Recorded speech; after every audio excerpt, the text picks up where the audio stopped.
Hello, everyone. This is Ryan.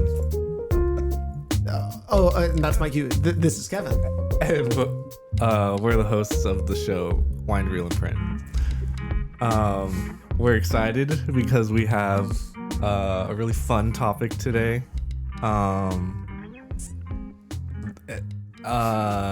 We're here to discuss film genre, which we love. And this one's kind of in line with like our history of Golden Age Hollywood and screwball and noir. So we're excited to announce the musical film genre episode. Yes. And I want to apologize up front. I left you hanging a little bit on that intro. I could tell you were You're good. You were out on the high wire. I was like, I'm gonna let this play out. No, it's all good. Okay. I try to throw you in there, or throw you a curveball. Yeah. Yeah. But yeah, no, musicals plays into a lot of what we've talked about. Mm-hmm. We've seen a lot of musicals. Yep. And Babylon being something we talked about somewhat recently that kind of also fills in some sort of like modern. We'll definitely talk about that. Yeah, definitely. Yeah. But yeah, no, we picked 4 movies that kind of span the breadth of film history. Yeah. Let's go over for the audience which movies they are. Yeah. So we have 1952's Singing in the Rain, directed by Gene Kelly and Stanley Donen, starring Kelly, Donald O'Connor, and Debbie Reynolds. Mm-hmm. Do you got the I got it right up here. I like doing the tagline too. I think it's what a glorious feeling, it says. Nice. But in 1927 Hollywood, a silent film production company and cast make a difficult transition to sound. That was the plot of Babylon. Let me go over to Singin' in the Rain now. Wow. No, I'm kidding. But that could be, what is the... That would have been a good... Yeah, that would have been a really good joke, but I didn't think about that until... Babylon's is a tale of outsized ambition and outrageous excess, tracing the rise and fall of multiple characters in an era of unbridled decadence and depravity during Hollywood's transition from silent films to sound films in the late 1920s. Pretty much the same thing. Yeah. Yeah, I would say. It is, but they like, and you get it from Babylon's definitely trying to like decadence and like excess, I think. Different decadence, I think. Yeah. And excess. Because I feel like he's still... Anyways, we'll talk about it. Yeah. So Singin' in the Rain. All right. Singin' in the Rain. Hey! Next is 1965's The Sound of Music, directed by Robert Wise, with a screenplay by Ernest Lehman, starring Julie Reynolds... starring Julie Andrews and Christopher Plummer. Yes. Amongst many others. Yeah. Lots of kids. That would really... Sound of Music was, for many of them, the only thing that a lot of those kids ended up doing. They're all kind of known after that. Right. Similar to Hawkins. Hawks? No, Hawkins. Jim Hawkins in Treasure Island 1950. Sure. That kid was known for so long as that, and there was really no other thing. Yeah, child actors of the time. Yeah. Not great. Yeah. Sound of Music was also based on a musical that came out 10 years earlier. Which is based off of a memoir about the family, which is a real thing. Yeah. Yeah. But tagline, the happiest sound in all the world. Whoops. In the years before the Second World War, a tomboyish postulant at an Austrian abbey is hired as a governess in the home of a widowed naval captain with 7 children and brings a new love of life and music into the home. Yeah, we love it. We love it. So great. We'll say a lot more after. Yes. Up next, as an aside, or whatever. I'll talk about that later. Next is The Little Mermaid from 1989. Quintessential Walt Disney film from the Disney Renaissance. What started the Disney Renaissance? Ushered it in. Yep. Starring people as voices for other people. Wow. Disrespectful. Yeah. Jodie Benson, Samuel E. Wright, Pat Carroll. And what's interesting, I guess, is nowadays you'll never see Disney feels, and I think Pixar started this, that, yeah. of like you need big actors Yeah. to act in your animated films, and that you need the star power to kind of bring Yeah. people in. This was a time before that. Where there were actual talent Yeah, and like, craft. What, these voice actors? Yeah. Because that was like your profession, is like Exactly. voice acting. Yeah. And so that's it's also from a different era. And it's also based on a property as well. Fairy tale. Yeah. Hans Christian Andersen. Oh, yes. A German. Herman. Yes.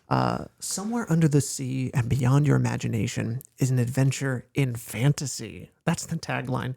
The plot, this colorful adventure tells the story of an impetuous mermaid princess named Ariel, who falls in love with the very human Prince Eric and puts everything on the line for the chance to be with him. Memorable songs and characters, including the villainous sea witch Ursula. Wow, what an interesting plot. Way to characterize that. Yeah. Okay. Awesome. And lastly, 2008's Mamma Mia, featuring Meryl Streep and Amanda Seyfried. Yes. Amongst others. With music by ABBA. ABBA. Yes. Yes, ABBA. ABBA. Definitely not Nazis at all whatsoever, right? I don't think they are. Are they? I don't know. I don't think they are. Oh, no. Don't do that to me. There's no way. No. Well, I'll read this while you're searching up whether ABBA is what they are. Tagline, a mother, a daughter, three possible fathers, a trip down the aisle you'll never forget. And the plot, a spirited young bride-to-be living with her single mother on a small Greek island secretly invites three of her mother's ex-boyfriends in hope of finding her biological father to walk her down the aisle. And I believe, if I remember correctly, that this was also a musical before it was a movie. Good to know. Yes. So one of them was like a child of a Nazi. Oh, okay. Yeah. Okay. And had to like move from their homeland because they got bullied so much for being a Nazi. For having Nazi family. Yeah. Well, the music is wonderful. Yeah, the music is definitely not fascist at all. No, it's very... Very awesome. Yeah. Yeah, it's fun. I love this movie. Right on. Well... Yeah. Let's... No, you did. But that's you don't also, know how to. I have nothing for that one. Sound of music, right? Yeah. Okay. Yeah. For a second, I thought that's what you were talking about, and I'm like, oh my god, no. Kevin's talking about Mamma Mia, and now we have to go down this. But yeah, so where? My mom's always like, "Why do you have to ruin everything?" Okay, sorry. It's good to know. I mean, like, yeah. We'll talk about Singin' in the Rain. Once I found out about the production of that, it was like, ugh. Yeah. I mean, as with a lot of these Hollywood ventures. Yeah. Like, especially classic Hollywood. Yeah. Like Wizard of Oz has that shit. Orson Welles is like a figure. Yep. Yeah. Where do you want to start? Well, I want to start from Jazz Singer. Oh, okay. Kind of do like history lesson. Sure. Because I think there is a straight line like trajectory with like the musical genre, at least within America. Yeah. And we sort of quasi picked these films with the intention of like going through the history and stuff. Yeah. So we have seen The Jazz Singer. And I think it's important to note that the musical was basically birthed out of the sound era. Yeah. So The Jazz Singer basically represents the beginning of the musical genre because it's like literally the first sound property with musical elements in it. And that's like basically the novelty of sound in film. Exactly. Like they obviously there is some talking in The Jazz Singer, but the real show of like to prove that sound is something exciting and all of that was to make it have music be the thing that really proves what this technology can do. Right. Yeah. Right. So yeah, like from that you get like this tradition of like the musical from Busby Berkeley, who creates this like aesthetic of a musical film. And within those films, you get like Fred Astaire and Ginger Rogers and like these sorts of figures within that are kind of known for the musical sort of like proto musical stuff. Yeah. With like the incorporating dance and like being really good at dancing, the like romance elements and stuff like that. And kind of like the antics and the set design and stuff. Yeah. So I guess like a really good place to start is Singing in the Rain. Yeah.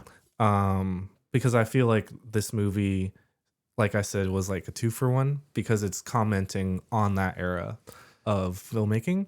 Yeah. But also it represents this new sort of age of musicals that spouts out during the 50s specifically with this guy, Arthur Freed from MGM, who produced Singing in the Rain amongst a lot of other like really popular musical titles and stuff. Yeah. So yeah, Singing in the Rain. Yeah. You're kind of talking about a lot of like really famous actors and things like that. Yeah, and I think yeah. Singing in the Rain with Gene Kelly is also kind of a showcase of That same tradition. of a time when tap dancing is so like classically that. Yeah. It's like of an actor who's vaudeville. also a dancer, who's also a singer, who's also all of these things wrapped up into one. Right. And this is a movie, and I think musicals lend themselves to this, about being more than just obviously telling a story. It's Yeah. like we're going to incorporate every element possible Right. to just blow your senses. Yeah. You know, and it Right. really, and so Gene Kelly, is perfect for this Right. kind of role, and to also showcase, because it was like a pre-Hollywood thing. It's a very vaudeville thing to be Everything. yeah, Charlie all in one. Chaplin. Yep. Yeah. Buster Keaton. So yeah, Singing in the Rain showcases that in spades. Oh yeah. In spades. Is that? Oh, that's just something I say. Haven't heard that one in a while. Yeah. Always feels good. Donald O'Connor also Yeah, he's came in funny. hot. Yeah, he's funny. What was also funny was like they grew up together in the movie, right? Gene okay. Kelly and Donald O'Connor. Sure. But I looked it up and I was like, Gene Kelly looks so much older Like than Donald 10 O'Connor. years Yeah, older. he's 10 years older. Yeah, he is much older.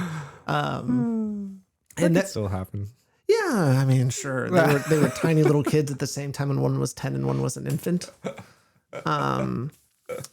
But that's always just a funny thing. Boys are, playing baseball. Yeah, there's just sometimes in the movies where it's like, oh, that one's tough. And when we eventually go to Rio Bravo in the Howard Hawks, John Wayne and the love interest, I forget what her name is. They're like 20 years apart. Oh, they're 40 years apart. Oh shit. Yeah. Yeah, that's crazy. Yeah, it was crazy. It was just like, oh my God. But yeah, because he's old as in that one, he's very old and she's very young. She was like mid 20s. Yeah. And he was about to be 60, I think. Nice. Yeah. Classic. I mean, that's now, if we're talking classic Hollywood, that's classic Hollywood, baby. The more the merrier. Sing the Rain, just to be very surface level with it. What was, did you have a favorite number in Singing in the Rain? Like something that really like. I love, like broadly speaking, I love the music. Yeah. In It's this great. musical. Yeah. I think from just like instant recall, I like the one where they're talking about, I forget, it's him and Donald O'Connor, and they're like playing a trick on the teacher, I think, doing like song lesson bits. Yeah. That one really stuck out to me as just being fun and playful.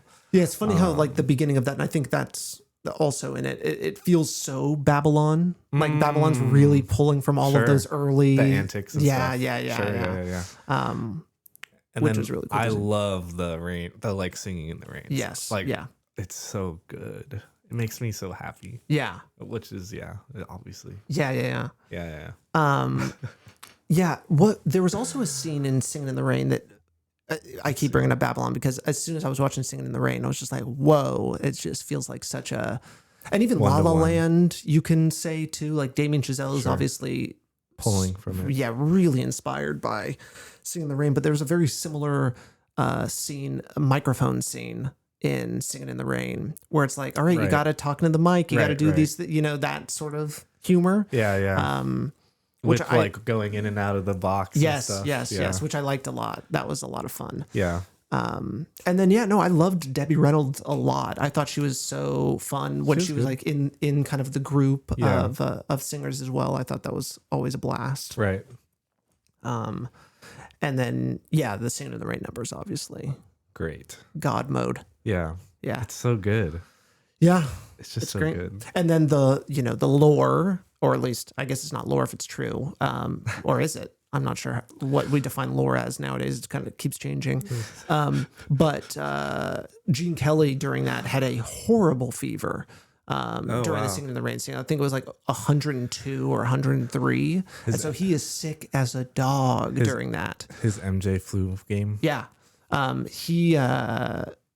it just shows like you wouldn't be, I mean, talk about just a guy. And when you also read stories, he was also like really, he was really bad behind the scenes, like like a lot of these people treated Debbie Reynolds awfully. Like but he's one of those people that he turns it on, right, and can go through anything. I think MJ is the same way. Like it's a switch that can be flipped. And professional. Yeah, and a lot of the greatest of the great performers have that ability. Like they're two separate people in a lot of ways. Right. Which is why a lot of people say don't meet your heroes, or especially don't like idolize certain people because they're not who you exactly think they are. Yeah. Totally. But there's just so much behind the scenes stuff that's just very interesting about Singing in the Rain, those being some obvious ones. Yeah. Yeah, it's pretty complicated, I guess, the history. I didn't really know about all that. Yeah.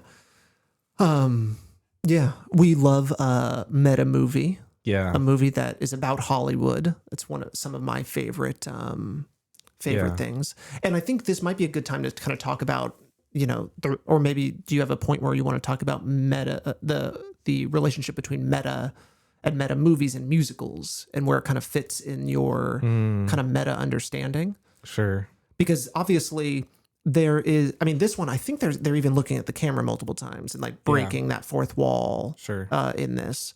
So there's that very obvious example. But I think as a musical, there's a defying the rules and reality a little bit that sometimes movies like want you to. They want you to forget you're watching a movie, and they want you to get engrossed in it. Where a musical, it's doing unrealistic things all the time. Right. Like people don't break out in a song all the time or what have you. They don't. I've yet to see you. I don't know what kind of life you're living. I have yet to. I'm going on record. I have yet to see you break out in a song. Well, you're not paying attention. Hey, change my mind. Change my mind. But yeah, no, I think that, your relationship with meta and meta understanding. Sure. Do you think as you're kind of watching these musicals, you kind of gravitate towards that? And I think you said something kind of off mic too about how musicals make you feel, or song and dance make you feel. It feels like a very Kevin genre. Sure, I think you even said yesterday, like, doesn't seem like something you would, or not yesterday, a couple days ago, that you would make a musical or whatever. You were quick to be like, oh, because I would even agree, like, you could make a damn good. I was saying that about kids' movies, I think. Oh, kids' movies. Maybe I said that about musicals. Yeah, maybe too, but it's a lot. Well, okay, yeah. So I'm throwing a lot at you. Yeah. So like, I feel like I'll go into a lot. Yeah. This is multi-pronged. So like on meta, right? Like I like this movie because like I feel like, just from my understanding, I guess, like there's different definitions of meta, quote unquote. Yeah. Like there's like the traditional sort of meta movie, which is like movies about movies, which is like this is doing that for sure. Like Bowfinger, I feel like is another example, or like Yeah, what other ones have we seen? Yeah, I'm trying to pull. I guess Babylon. Yeah. Sort of. Sort of. Wouldn't right? it explicitly be? Because it's not like about a movie, like about making a movie explicit. Like there's a specific movie. You know what I mean? Okay, okay. Or I don't know. I guess it's about the background, about Hollywood. I see what you mean. It's like this is about making a thing. Yeah. Maybe I'm twisting it a little bit. But yeah, I guess Babylon, I do see the difference that you're making, which is like making a movie or like the act of it, where Bowfinger is clearly like, it's you're kind of like, making a thing. Where these other things are like film history Right. is imbued in it. Right, and it's a movie being told with that as a backdrop, maybe even a little bit more. Sure, than like, that's like what they're doing. Like, obviously, yeah. I guess there's like a distinction with that. But I guess there's those are one and the same. I don't know. That's a different argument. Sure. And then I am like researching meta-realism, which I feel like is another thing too, which I think this movie is doing as well. And meta-realism is about like basically, in short, like layering different levels of reality together to like say something else that the other two or more aren't saying alone. And I feel like with so that leads into like my ideas on musicals, like, because what you're saying, like, you have these two things that can't coexist, right? Realism and then basically what you would call like musical fantasy, like the leap out of realism in order to make the song and dance stuff work, right? And so like when you look at singing in the rain. Okay, wait, before that. All right, yeah. More context. Guillermo del Toro, I think we talked about this the other day. Guillermo del Toro has had this theory with like balancing reality and fantasy, but like dials right, in Pan's Labyrinth, because he's like jumping back and forth from reality to fantasy. And so he talks about how you need to basically mix it, right? Like add fantasy elements into reality and then add reality elements into the fantasy, so that like it doesn't feel like a big jump when you're going back and forth, you know? And your example that you gave when we were talking about it was like the windows in like the real world. They're a little warped. Right. They're kind of They're German expressionist. expressionist. Things like that. Right. Like just to like subconsciously allow the brain to like make the connections a little bit more. Yeah. And so when you look at musicals, I feel like the filmmakers are constantly in battle of like balancing these two things and trying to make both of these things work. And I think the best musicals, like, really, they utilize cinematic like craft and form to like augment the fantasy stuff to make those lines a little smoother. You know what I mean? Yeah. So I guess specifically with Sound of Music or Singing in the Rain. Sorry, so many S. Yeah, I know. Titles. With Singing in the Rain, I think the way they do this is with like Hollywood set design. I think that's like the main focus, right? Because that's the tradition that it's pulling from. And so they're basically imbuing this like big epic fantasy world with like notations of reality. Yeah. To make it feel like you're in a room, to make it feel like you're in the rehearsal space. Like the fantasy is like this behind the scenes reality that like we're imagining, you know what I mean? Like they're never it feels like they're never shooting on location. Oh, and Singing in the Rain. Yeah.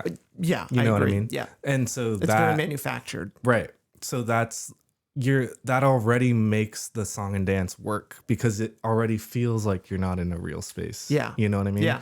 And I really enjoyed that. Like it just feels like Eternal Sunshine. The way they'll do certain set builds when he's like a baby or something. It just, the room feels lifted. It feels like bigger than an actual room. Yeah. Like, I mean, obviously, but yeah, I feel like that effect has something on the way you like take in the musical aspects of it, right? Because when they jump into the song and dance, it's like, oh yeah, that feels like the reality that's happening in front of me. Yeah. You know?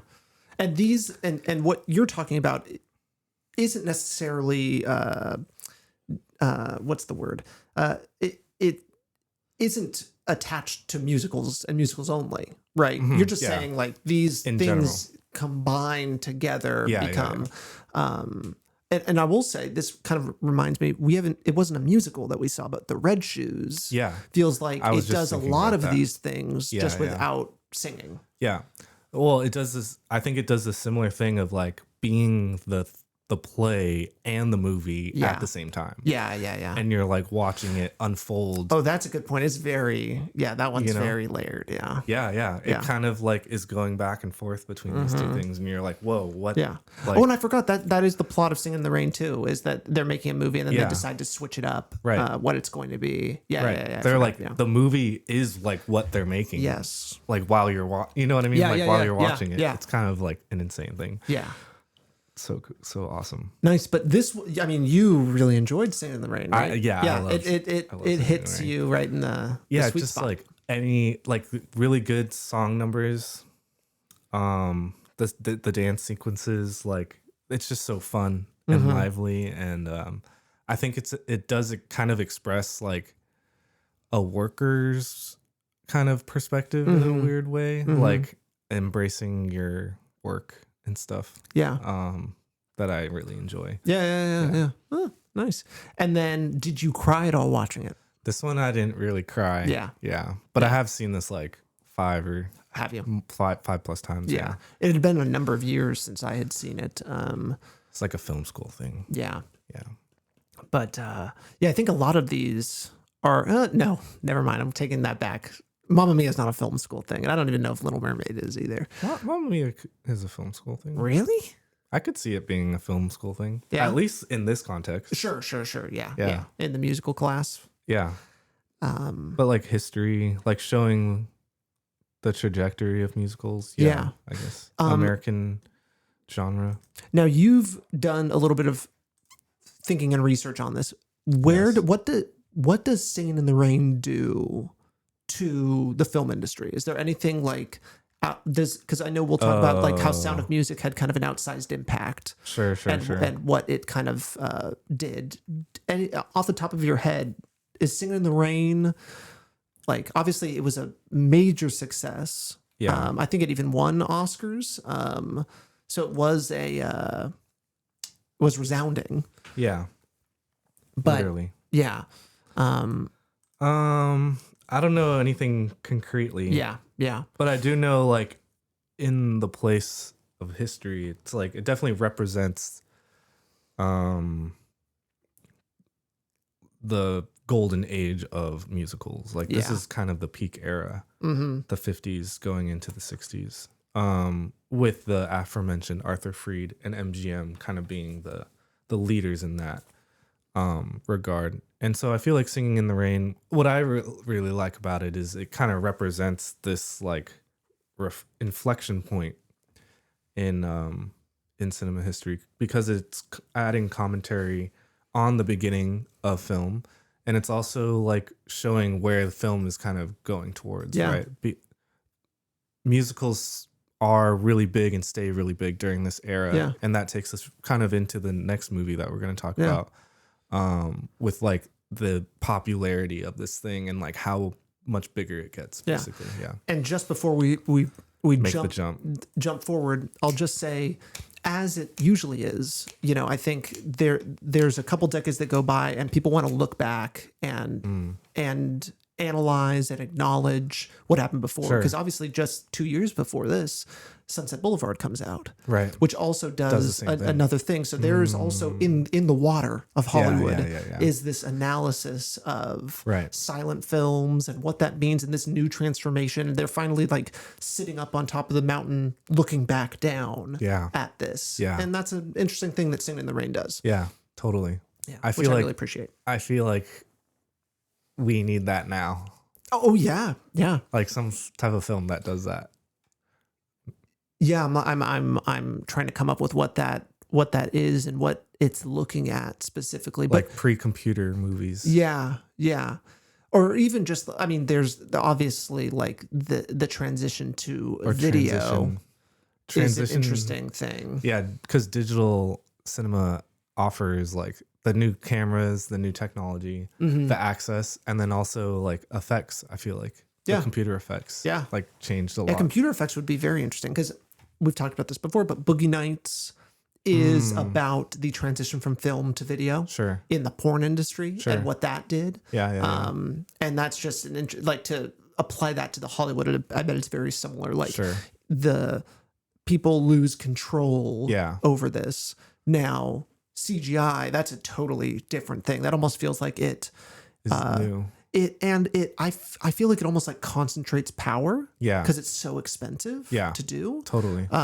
So it kind of means like if like where video when it first came out, it almost like made it more ubiquitous. Right. Like the ability to do things. Computer animation, at least for a while, was so difficult to do and required so much work and money. Yeah. That it really was like, if you want to see this big movie with this effect, you will not see that in an indie movie at all. That was exclusively like blockbusters, generally speaking. Right. Yeah. Yeah. Well, there we go. Film idea. Yeah, exactly. We should have an episode on our fake films. Yeah, we have a lot. We do. We should really be writing these down. Yeah. There's a water world. Yeah, there's a much better water world out there. Yeah. You had another one too. Yeah, there was one. Yeah, we'll workshop a Pokemon one. Yeah. We'll the mask. Oh, the mask. Yeah. That's frustrating. Chitty. Yeah. Well, what was the last one? Treasure Island. Yeah. Oh yeah. That's the one we're definitely gonna do. We're really far along on that one. Yeah, that one actually makes sense. Yeah. Okay. All right. So moving on. I'll just say before we make the jump to Sound of Music. Yes. One last thing. Oh, I've met Rita Moreno. Oh shit. Yeah, I know she was in this. She was in West Side Story. She is a famous performer. Yeah, I've met her. Oh yeah, you. Yeah. On a did shoot. an interview. Yeah. I remember you telling me about that. In That's Oakland. Cool. Damn. Yeah, that is cool. Damn. So before we make it to Sound of Music, there's a movie that comes out before Sound of Music that greatly influences the casting of Julie Andrews, which is Mary Poppins. Oh yeah, I feel like we could have had that. We could have had that, definitely. Yeah. Like that movie was such a hit. Yeah. And would go on to be a big influence. Robert Wise, I think, if I remember correctly, had watched Mary Poppins before it came out and was telling people we need to get her immediately before someone else watches this and gets her. So that was a big reason for casting, because I was wondering what came first, and it was Mary Poppins was the first one. So you can see definitely watching Mary Poppins. It's a different sort of thing, but super similar. Yeah, but she is just one of the great just fantastic in both and unbelievable in this. No the words. Range. No range. words could stand. Yeah, which is why we're gonna skip it and go to Little Mermaid. No. Yeah. we can't even. No, she's amazing. Yeah. She is. I think she quite literally raised generations. Yeah. With her films. Yeah. And then for our generation, Princess Diaries coming out. Yeah, exactly. And being another like solidification of who she was. And I'll say the same thing about Debbie Reynolds from Singin' in the Rain. Like, I don't know about you, but Halloween Town was like a movie for a certain generation. It was a number of movies on like Disney. Sure. And Debbie Reynolds is the grandma in it. And she was like a very big character. And so for me, that's what I knew her from. Nice. So the bringing these ladies back is exciting. And so Julie Andrews is kind of known for a lot of different things. And she won Best Actress for Mary Poppins. Yes. Yeah. Wow. Yeah. Pretty epic. She didn't win it for Sound of Music, though. She was nominated. Yeah. It won Best Picture and Director or Screenplay or... Best Director. Director, yeah. Which tracks. I mean, fuck. Yeah, but... Best Editing, Best Score, Best Sound. It was nominated for those. One. Right? Sound of Music? Won that many Oscars? Won 5. Whoa. Nominated for 9. Wow. It's an amazing film. It is. I think that. And Robert Wise, he edited Citizen Kane. Yeah. Yeah. He comes from a long line. Yeah. I mean, he did a bunch of these like B movies too. Yeah. It feels very Roger Corman-esque. Yeah, totally. Of like the raising up of all of these different filmmakers in the circles of like what we consider some of the greatest films and things of all time. Right. They all are mentored and they start in all of these places, and then some of them bubble to the top. Yeah. I mean, you know, back then you would start in B movies. Yeah. So Yeah. if you were like a career director. Yeah. Corman is like representative of that. Yeah. Piranha 2 was. Yes, Piranha 2. Was that Steven Spielberg or was that James Cameron? Probably Cameron. It might be. I'm trying to think of what Steven Spielberg's first B movie was. James Cameron. Oh, okay. Joe Dante directed Piranha 1. I do have an early Spielberg movie. Really? That looks B-esque. Is it the train one? It's like a car. Okay, never mind. I know there's Duel. a runaway train one. Oh, Duel. Yeah. I think I am thinking of Duel, so I guess it's not a train. No, it's a truck. Yeah. Yeah. Yes. I've seen a bit of that on Turner Classic Movies. It looks epic. I have the DVD. My friend lent Oh, me. nice. Oh, shit. I should watch that before he leaves. Yeah. Timer starts now. Yeah. Tomorrow. Yeah. Wow. Yeah. What are we talking about? Sound of Music and Robert Yeah. Wise. And how awesome it is. Yeah. So I had never seen Sound of Music. Yeah, I know. It's pretty This was wild. the first time watching it, and I was definitely expecting it to be like really. I mean, obviously, I've heard all the music before. Yeah. For just about. There were like 2 songs I had not heard, but like being in band, growing up, which I was, you learn all those songs and everything like that. They're classics. Yeah, they're classics, and so.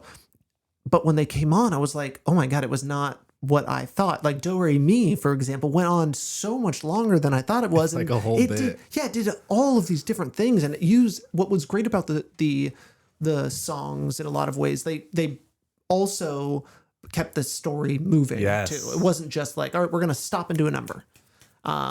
It had some really great character, And they had act. character purpose Like in them too. in the musical number, they like do character bits. Yeah. And you think the thing's over and they're like starting the new scene. Yeah. But it's actually an bridge It into is. the next bit. I think Do Re Mi had that, and I was just Yeah. it stopped for a bit, or there was one song that stopped for a bit, and then it came back, and I was Right. like, "Whoa, we're not." Yeah, And I mean, let's talk about the music. Like, Yeah. I love the way they echo, you know, that it comes back at a later point in the movie, Yeah. or it's like meant to, you know, obviously the Special Things song is like repeated a lot throughout the thing. Yeah. For, you know, because it's like the way music can like heal or whatever. exactly. Yeah. It was how she bonded with the children, so Right. it's now almost like the theme of that, Right. Like when there's closeness, or when we want to bring them together. Yeah, that's yeah. the thing that they have in common. Right. Yeah. And then like the Sound of Music being like about his ex-wife, it felt like. Yeah, Or like a reminder of a happier time or whatever. yeah, I just like loved the way they incorporated the music. Like, this is how you do a musical. yes, You know what I mean? Yeah. Like they say like it needs good music and it needs good character development, but you need things that like push and develop the story. yes, You know, it needs to like have layers to what the music is doing, Yeah. besides just being really good music. yeah, yeah. Yeah. Christopher Plummer infamously did not like the movie. or liked doing it. I'm not sure how far it goes, but at the very least, he did not want to be in it. Yeah. Which is interesting, and maybe plays into his kind of Character. crotchety kind of character. But that's what is so like so his good. turn. Honestly, his turn happened so much earlier than the movie than I thought it was. And Right. this movie had like multiple arcs in it. It was like another movie happens and then another movie happens. And you easily could have had a movie where it takes the entire thing for Christopher Plummer to like really empathize with his children. Right. But that happens actually pretty fast. Yeah. Yeah. Because that was my second ugly cry when he turns. And so I was like, okay, the movie's done. Like emotionally, I was like, the movie's done. Yeah. And it was like halfway through. Yeah. There's like another hour and a half. I was like, oh shit. Yeah. Yeah, I was definitely bawling at when he starts to sing. Yeah, because you could see on their faces, and those kids were so good. Yeah, but there's this washing away of like who their father used to be. Yeah, and who he is now. Right, and seeing him as it's so beautiful. Yeah, but also seeing like who he used to be. Yeah, before. Yeah, you know? That's what I think it made me cry the most because I wasn't expecting it. And like, I think I thought he was going to be this grumpy man throughout the whole thing and turn at the end. Yeah. But because he turned so quickly and so unexpectedly, like I thought he was going to yell at them or like be really mean. Yeah. Because that's just like how the story was kind of going. Yeah. Yeah. And so when he starts singing, just like, it doesn't even need like words, like, you know, like dialogue or any action. Just him singing along with the kids was like, that represented like everything within the story. Know what I mean? There was just so much in this movie that was show, not tell. Yes. Which is all obviously just a great thing you can do in movies, and you don't have to spoon feed everything. Musicals, I think too. Yeah, definitely. Super specifically. Because there's a way to kind of tell. If you're listening to the lyrics and things like that, like they are able to tell in I guess even a more seamless, less like in your face kind of way. Yeah. Because it is in your face. Right. Like musicals are just that way. Yeah. Right. Like you have to pull yourself out. So in a way, it kind of makes it not so harsh. Yeah. It's like a double trick. Yeah. Because of how much like what is it? Reality something of disbelief, suspension of disbelief. Yes. Because you're suspending quite a lot more disbelief. You can get away with a lot more. Yeah, I'm happy you found that because that's musicals. Yeah. It's suspending disbelief. Right. To like the nth degree. Yeah. It's an important part of it. Yeah. And so when I guess what's so great about this movie as well is it's suspending disbelief throughout. Obviously, it's a musical. Right. But then it pulls you back into reality and then lets you fly again almost. Like it just brings you in tight in like a tight hug and then lets you float and then brings you back and then lets you float. This feels would be the way I would describe it.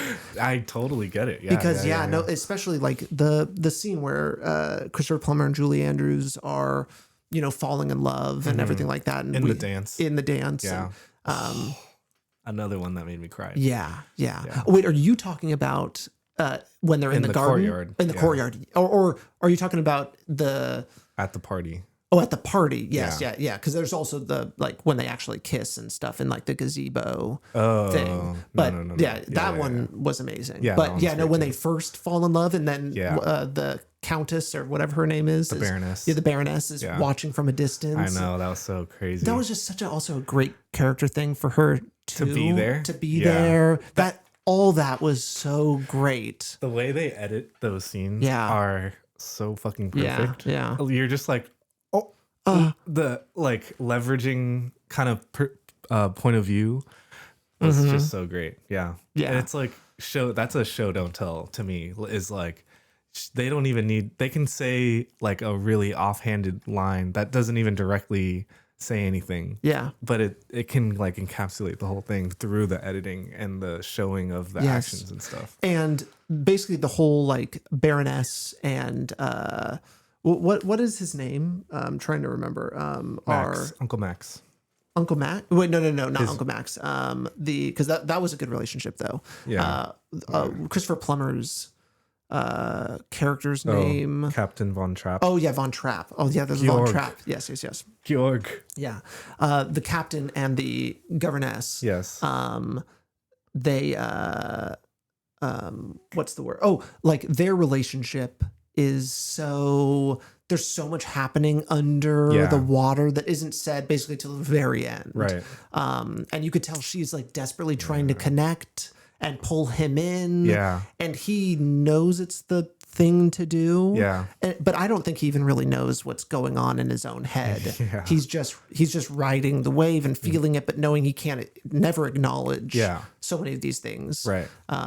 Which, his wife died. There's so many layers. Like it's almost business in this world to get married and to feel love. Sure. Like that worked beyond that. And even raising his children, he was raising them in a military style. Right. Like there is like a handbook approach to life that he's following. Right. And it takes like Julie Andrews' character to come Break down in the and walls. completely, because she is just a character that doesn't take any shit. Yeah. Is willing to say exactly how she feels Right. Immediately. Right. That one scene when they come home from the boat. Yes, with their new outfits and everything. Yeah. And she really stands up to him in there. Yeah. And then so after they kind of like fall in love, I guess, in that moment in the courtyard, and then oh man, that was so good. And you could tell Julie Andrews is so afraid of that, of like kind of being on that cliff. Yeah. Like there's just this, like, he's such a big presence.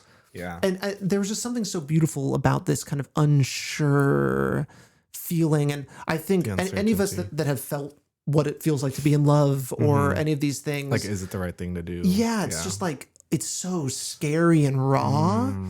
And maybe that's another thing that just felt about this movie. It just feels raw. Like it just feels like the emotions are right there. And then, it just felt so visceral. Yeah. And all of this that we're even talking about is before the intermission. That's so true. Like this is all happening before the intermission, which is crazy. Yeah.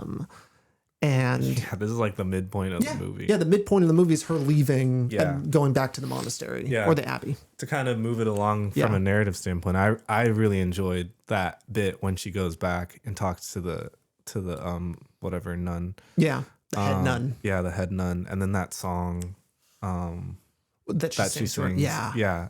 I was like, this is fucking great. Like, I don't know. It just felt so theater and like opera. Yeah. And even in the way they shot it and like the blocking and everything, the lighting. The lighting was so amazing. So all different. Yeah. Like, and I thought it was a very powerful scene. Yeah. Like literally God speaking to you. Yeah. There were some beautiful like profile shots of her too that were just beautiful. Yeah, they were really, really beautiful in that scene. And I was also paying a lot of attention because I was just mesmerized by Julie Andrews throughout this whole thing. And even just, I'm watching her like reacting to the singing. Yeah. And it's just like, it's acting. Yeah. She's just so in it. She's it present. Just blows my mind. Yeah. No, it's just like, it was so good. It's really good. Yeah. Because you would think those bits would be flat, but there are multiple moments throughout the movie where they're doing that. Where like, because at the end, when they do fall in love, she's like singing to Christopher Plummer. And he's also doing the same thing of like being present and like listening, I feel like that's such a big acting thing is like, are you listening to your partner? How are the words they're saying like affecting your, you inside, you know? You're not just counting down to your next bit. Right. Because I don't think Julie Andrews even sings in that scene with the head nun. Right. I No, think, she doesn't. Yeah, not at all. She's literally listening. Like this is a monologue being told to her, and it was just such a beautiful moment. And it's a great sentiment too, that whole song and that scene about like what it means to live your life. Right. Because basically what Julie Andrews' character is always like her currency, I guess, her character's currency is like literally what am I going to do with my life? Yeah. Like that's literally what it is. Like she's decided to become a nun. She's bad at being a nun. So they're like, all right, we're going to send her away almost boarding school style to go try something else. Because we'll just get her out of here. She's always singing. She's always late. She's always all these things. Yeah. And so everything is like, I mean, for her, she is literally it's her life on the line. Right. And then it of like her purpose. Yeah. Of her purpose and everything. So, which is also great. Yeah. Yeah. And that scene also was like a surprise to me, like subverting expectations. Like I just thought she would end up there and it would take something bigger to bring her back. It never takes anything like that. Maybe that's the secret of this movie too, is like, it doesn't really take that much for characters to change. Yeah. Like they changed Well, kind of easy. Right, because you can tell she's like at the brink of change. Yeah. Like she really doesn't know Yeah. if she should make this jump. Yeah. And it's like the what's it? The Abbey is like a safe space for her to not acknowledge any of these things, right? And so to have like this kind of guidance figure to be the one to push you over the edge felt so strong and like awesome. Like you would think they would just keep her there, but they genuinely care about like who she is and what she wants as a person. Yeah. That just like, I love that. Yeah. I don't know, like the community and like, you would think that this nunnery would be like super conservative and like not advocate for true love and even quasi affair-esque things, you know? Yeah. It would just seem so out of left field to me. Yeah. And I liked that. Yeah. I like that feeling, yeah. Yeah, it was funny because it does play with that in the nun's first song. Right. When it's like they're talking about like what it means to be a nun a little bit and the way they act and the way she acts, you know, there is a compare contrast, like what it actually is. And there's a conservative element to it. Yeah. But then I think that's what made when the head nun sings so much more surprising. Right. Was the way the depth of purpose is so much more beyond what the other nuns see. Yeah. And then all the nuns kind of come around in a really great bit at the end with the Nazis and everything. Right. Well, kind of. Well, yeah, but none of them are like going out of like they're all going through with it. You know, there's no nun that's being like, I really don't want to help them. They took the car parts out. Yeah. I'm talking about like helping the Von Trapps. Yeah. They didn't help them. They did help the Von Trapps. What are you talking about? They like sabotaged them leaving. No, they sabotaged the Nazis' cars so the Nazis couldn't leave. Oh, I read that wrong. Oh, yeah. No. What? Yeah, no. Okay. No. They were saying like we sinned, and then they showed the car parts because the Nazis couldn't start their cars. Oh, thank God we figured that one out. You almost left with them. I thought it was they took it out of the Von Trapp. No. Okay. So they are good. They do come around. Okay. I was like, whoa, that's weird. Really Why'd weird. they do that? And then because the next shot was them walking through the hills, and I was like, whoa, they just made them walk that way. No, the Von Trapps take off. Okay, yeah. Yeah, they take off in a car, and then the Nazis can't start theirs. I see. Yeah. Cool. Not the nuns are safe. Yeah, they're good. Kevin doesn't have anything against nuns now. None's wrong. None's wrong. Yeah, I mean, it was beautiful. Like in the moment when Von Trapp and I keep saying governess. Is it Baroness? Baroness. The Baroness. I think she's the governess. She's the governess. Julie Andrews is the governess. Yes. Yeah. Baroness, governess. AKA babysitter. Yeah, exactly. Yeah, which is funny to but the Von Trapp, Captain Von Trapp, and the Baroness. Yes. Their scene of like the dissolving of the relationship is also so amicable. Yeah. And not, no one's. I loved that scene. Yeah. Because that feels real. Like it doesn't feel like everything is always like we're gonna blow up all of these things. Like you owe this to me. Blah blah blah blah blah. And even the Baroness, even though she did something really fucked up, right, like sending her away, sending Julie Andrews away, there was still a part of her that knew. Yeah. Like she was like, I'm going to do everything I can. And I think she was even like surprised at how quick Julie Andrews came back. Or no, maybe that, but how quick Julie Andrews was willing to leave. Oh, yeah. And not really question anything she was saying. Like the Baroness is saying all these things and Julie Andrews being this like very honest, heart on her sleeve kind of person. Yeah. Quick to believe, super sensitive, very childlike. Super. Is just like distraught and immediately believes her. And you could like see almost like on the Baroness's face, like, oh. Like, dang. Like, oh yeah, like really feeling that and also knowing like what, and then the Baroness like kind of gets the life she wants. Yeah. Like and then worked. Yeah, it worked. And then like quickly when the governess comes back, Julie Andrews, there's this realization like this will never work. Yeah. This is fate. Yeah. This is the way it is. Yeah. There's another movie that has that kind of, I do just love the fate relationship angle. I think that's why I love Past Lives, for example. There's this Inya Yeah, or whatever it is. yeah. Well, I don't know what it is. But there's this the like gravitational pull that people can have with one another, and that it doesn't matter what happens, but like there is like a natural fitting together. The Notebook. Oh, the note. See, I haven't seen The Notebook. Ah, it's so good. Yeah, one of the best of all time. It's so fucked up. I was on the plane recently, and I saw someone watching The Notebook, so I know how it ends. I know everything. Yeah, and I kind of knew how it ended, anyways. But yeah, well, it ends how everything ends. Yeah, with geese. People die. Yeah, yeah, with geese. Yes, with CGI geese. Or were they CGI? Yeah, hilarious. Because that's also a little early for CGI. Yeah. 2003 or 2 or something. 4? Yeah. It's around the Pirates. Yeah, true. Yeah, all the geese in that movie are fake. Ah, interesting. Yeah. Yeah, I guess I get it. Yeah. That'd be tough. It's expensive. Yeah. Yeah. And then there's the beautiful scene in the gazebo where they fall, like, where they profess their love for one another, and then they'll get married, and they have it's shot through like silhouette almost. And you mentioned off mic Punch Drunk Love being like a very obvious. It feels like it's referencing that. Yeah. The colors, the silhouette, the like meaning behind the shot too. Yeah. Ooh, I also really want to give this movie credit. Like, its kind of lack of coverage was really great. Like, it didn't need to always like show people's go all around. It it settled. It just let the scene play out. Yeah.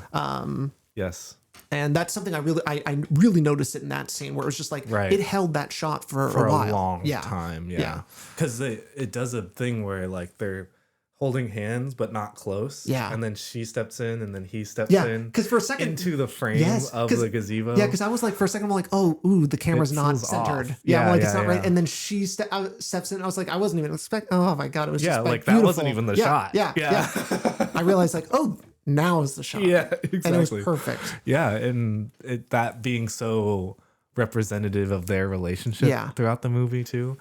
I'll also say, in terms of like framing and everything like that, it's almost like Kurosawa level cinematography. Like perfect, in this. Yeah. It's they're like even the nuns where they are, like everyone has this place in the frame that is amazing. And I think Kurosawa also doesn't really do too much coverage either. Yeah, like, totally. There is a cinematic, very similar style. Yeah, it's that's like what I would consider like the efforts to make it cinematic, because there is this whenever Christopher Plummer first sings the Edelweiss song at the whatever dinner thing. Yeah, and for the audience, that's the song that is like his heart song. Yeah. That it represents who he is and stuff. Like the way they block that scene, all the kids like hit their mark so perfectly. I was like, damn. Yeah, like, especially that little girl too. I'm just like, she's fucking pro. And like the camera moves, you see the ground, so there are no marks. Yeah. They're hit, I'm just like, wow, this is really like really, really fucking good. Yeah. Yeah, Kurosawa is a perfect like comparison, just like with the camera movements, with everyone moving, everyone's hitting their mark in the perfect place. You see everybody's faces. It's just like, it was great. It's fantastic. Yeah, that's a good point. With the gazebo thing though too, like I feel like it's also a reference, like a callback to Lysel and her like love interest. Yeah, because and like how there's a maturation between those two, and like knowing true love and then not knowing true love, basically. Yeah.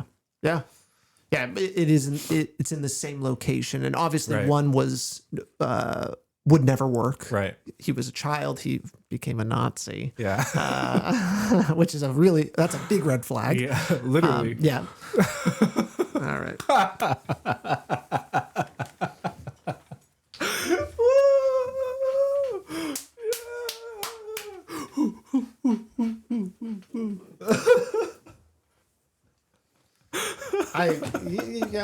You deserve some credit.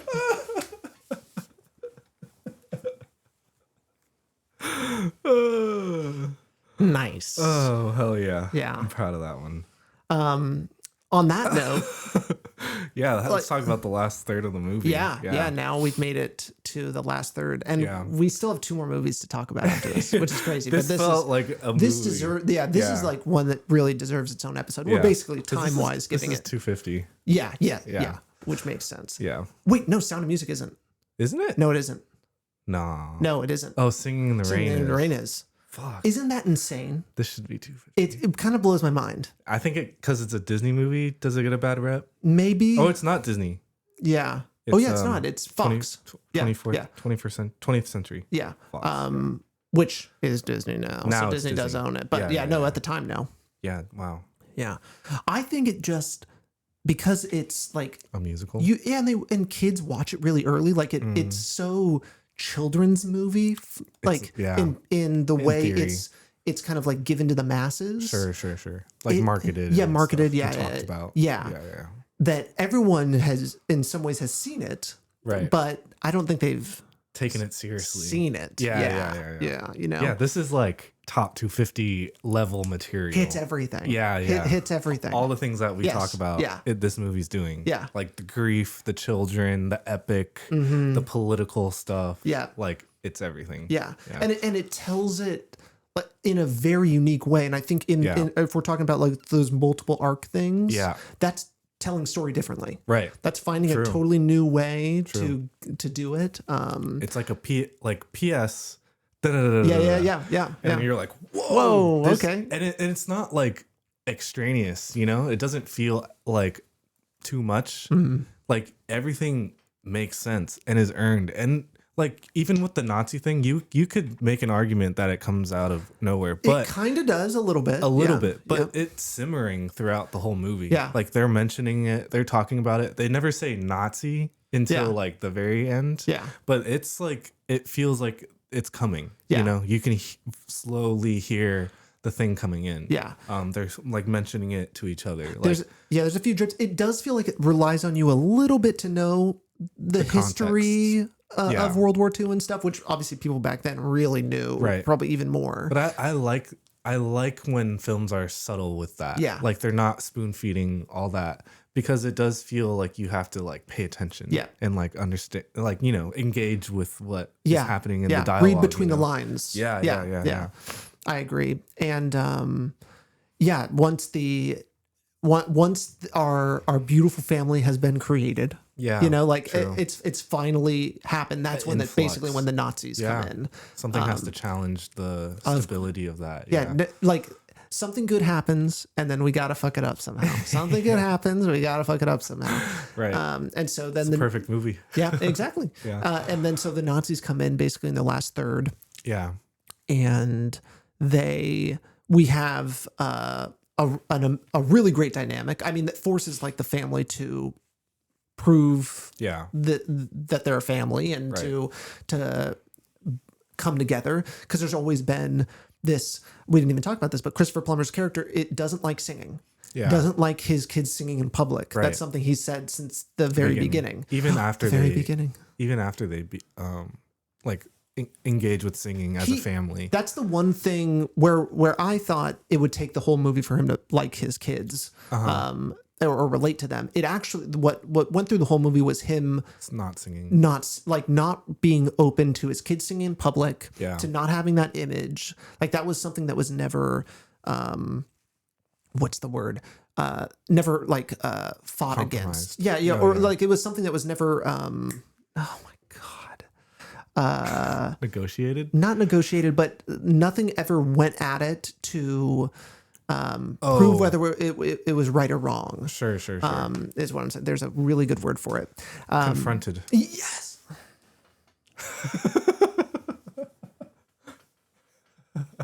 That's it. Go home. That was the word. Don't you love when you get the word you were searching for? I'm telling you, it's a high that is like you can't compare. Like suspension of disbelief. Yeah. We've got 2 of these. Yeah, in one movie. Oh my god. So that's the one thing that is never that until the end. Yeah, until the end. Yeah. When it is you need to do it in order to make it through this next level, which is great. I mean, that's what you want. You finally want your character to do something to grow for the story. Right. Like they need it for the plot to even continue. That's a great point. I never like registered that thought, but yeah, like this movie is like using story elements to target character like personality traits and challenging them to grow and become like a new person or the person that they already were or whatever. That's like textbook character development, right? It's like so well done though. Like you don't even No. Yeah. It's so behind your ears. Yeah, and so what's also kind of always going through this film is that there's a big festival coming up at the end, and it's to show off Austria and like the Nazi Germany. Yeah. Well, even before that, because Nazis weren't even a part of the thing yet when it was started. There's a fly. It's a gnat. Oh, is it really? I think so. Maybe. Yeah, I guess so. It is small. Yeah. And you don't hear it. Yeah, I guess you'd hear a fly. Yeah. Fuck you. Fuck you. But so there's like the Salisbury whatever festival or what have you. And Salzburg. Salzburg, that's what it is. But it happens before even the Nazis like show up, but then it's like perfect for the like it plays exactly into the plot. Yeah. The Nazis are kind of like, bread and what is it like? Not bread and roses, but the treats. You give people treats because you don't want them to bread and honey. Milk and honey or something. Something like that. Yeah. And this is right up there. It's like what the Romans did with the Colosseum and things like that. Well, they keep saying like we want to show that nothing's changed. Yes. Yeah. And so this is like a presentation. That's a good point to show that like, hey, we're not embracing scary. their history. Yeah. Like we're still Austria. Yeah. And so there is that like, and I really like this scene, this like part of the story because it reminded me of Casablanca and how they use music to represent national identity and national pride. With the Edelweiss song being like the center point of that. Yeah. I thought that was like really, really them on stage. Great. It's crazy. Yeah. It's so good. And that's exactly the ending of that. Like that to me just makes so much sense. Like not cheesy, you know what I mean? Yeah. Like takes the musical to a real place of like the music is for something. Like it's meant to represent something more than just being music in a movie. Yeah. Like it's doing something in the world. Yeah. You know what I mean? Which I thought was, It's also kind of interesting. Great. Like this is the point in the movie where the music is actually real. Yeah. Like all like the diegetic. Other, like because all the other ones they are for the most part, but there's always like music and instruments that aren't there. Right. There's an orchestra playing at the front. Right. Like this is the first time that it's all like we finally have leapt into realism. Right.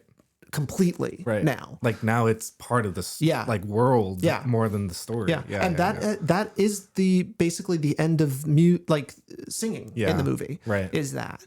And then we basically go to like an action scene, thriller. Thriller, as the Nazis are chasing them into the church, the nunnery, the abbey, the abbey, yes, the abbey. They go up the road to the abbey, Downton Abbey. But that or Nürnberg. How they get out was so great too, like. Having them escape during kind of the awards section and that bit at the end when they're announcing their name, I was like, this is perfect. It's so good. Because you're like, oh, that to me you're starting to realize, whoa, yeah. Because I didn't know it before it was happening. I was like, how are they going to, I had no idea. Yeah. That to me is Lubitsch touch. Oh, like, kind of, I mean, a lot of the movie is Lubitsch touch of like showing and not telling exactly. And the symbolism of the thing that happening on screen is like showing you exactly the plot that's not on screen. You know what I mean? Yeah. It was great. That was a great bit. Yeah. And then Max like wordlessly acknowledging like what is happening, you know? That's so great. Yeah. He's so like he plays it off, but like inside he feels so good. He's finally done the right thing. Yeah. Because he's always been a character that's been about kind of money and kind of like all they keep building play him up as that. That sleazeball. Yeah, a little sleazy. Yeah. Basically wants to use the Von Trapp family to make money. Right. Like really wants that. Right. But then does it for good. Yeah. Yeah. He's awesome. Yeah. I mean, kind of. Yeah. And then. But the arc, I guess. Yeah. Yeah, the arc is great. Yeah. Yeah. And then I think No, I was just gonna say like his life is now kind of ruined. Yeah, he's probably gonna die. Yeah, exactly. It's kind of fucked up. Yeah, he's done. But he did a good thing. He did a really good thing. Yeah. Like he finally did, and I think just all the characters break through and become. They all change. Yeah, they all change. Yeah. I guess like the only one that like really devolves and never becomes good again. Is the young boy. I was gonna say that's like feels like the last point in the movie. Yeah. To really talk about is like how this character. Yeah, like what I guess open-ended question of like why have him in there? What does that represent? It's really interesting. Yeah. Because it felt like a really sharp left turn a little bit to like go into this. It felt like the movie was really going to work basically Liesel or whatever it is, the oldest falls in love with this boy. The boy ends up becoming a Nazi. Yeah. Joins the brown shirts or whatever they're called. And then and then they're hiding out in the Abbey, and then there's a moment where the Nazis can't find them, but the boy waits and it has a feeling and then discovers them. Yeah. And then you have this moment of what are you going to do? Yeah. Like, are you going to blow your whistle?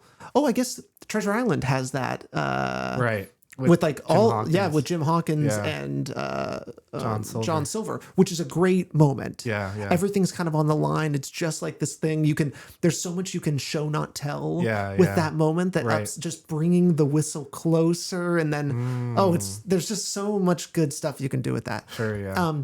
But the movie goes in a really different direction by having him I thought he was going to break down and basically renounce his Nazi-ism, but instead doesn't. Yeah. Instead runs away and gets the Nazis to chase them out. Yeah. Always subverting expectations. That one really did, but I think that it felt. I think that's what the plane by this point has landed almost completely in realism. Yeah. Like we are no longer in like this fantastical singing on the rooftops or anything, or the hills or anything like that. Yeah. We've now, with the Nazis kind of bringing in the dark cloud has come over. Right. And it's the beginning of basically World War II is going to start very soon. Right.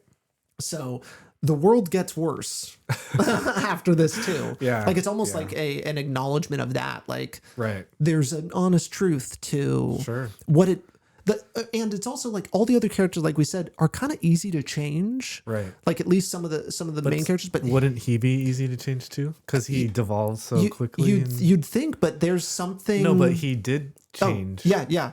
Right. Oh, true. He was very quick to pick whatever was going to make him kind of build him up as like an individual and a man. Right. And that's what it ended up being. Like it gave him purpose. Right.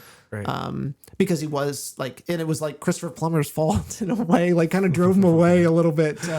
With the like catching him and basically being like, get the hell out of here. Yeah. Because maybe things would have been different if they were kept their love. Yeah. He didn't have that anymore. That was taken. Yeah. Maybe that's what the movie's about, is like love and how song and love and romance can prevent World War. Yeah, exactly.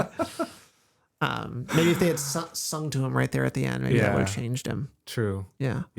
But if he changed, that would have been a little cheesier. Yeah. I mean, I think you bring up a great point of like, it's real. Like the realism has set in and like the world doesn't get better. Like this is an acknowledgement of like what the story actually is about. Yeah. You know? Yeah. Because this is a real story. These are semi like real people. Yeah. So like to do them justice, you need kind of that point of like history goes on. Yeah. Like there are no happy endings in this, despite what the movie is and how it's presented and stuff like that. Yeah.